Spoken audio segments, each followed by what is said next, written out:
বানাবো দারুণ স্বাদে মেটে কষা। তো দেখো এখানে মেটেগুলোকে ছোট, ছোট করে টুকরো করে নিয়েছি। তার সঙ্গে ক্যাপসিকাম, টমেটো আর পেঁয়াজগুলোকে কিউব করে কেটে নিয়েছি। এখন তেলের মধ্যে এগুলোকে আমি ভেজে নেব, হালকা করে একদম ভেজে নেব।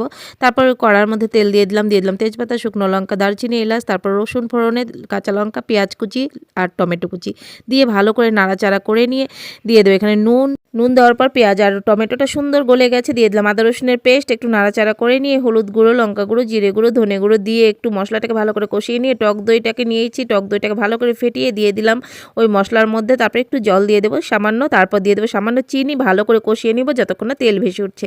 ব্যাস তেল ভেসে উঠেছে, মশলা কষে গেছে, দিয়ে দিলাম মেটেগুলোকে, দিয়ে দিলাম নুন আর ঢাকা দিয়ে ভালো করে কষাতে হবে যাতে মেটেটাও সুন্দর সেদ্ধ হয়ে যায়। ভালো করে কষানো হয়ে গেছে, দিয়ে দিলাম মিট মশলা, আবার একটু ভাজা ভাজা করে ঢাকা দিয়ে তারপর দিয়ে দেবো ভাজা ক্যাপসিকাম, টমেটো আর পেঁয়াজ দিয়ে নাড়াচাড়া করে লাস্টে গরম মশলা ছড়িয়ে নামিয়ে নিলে তৈরি হয়ে গেল মেটে চচ্চড়ি বা মেটে কষা। আর ভালো লাগলে এই রেসিপিটা একটা করে লাইক করে দিও আর চ্যানেলটাকে সাবস্ক্রাইব করে পাশে থেকে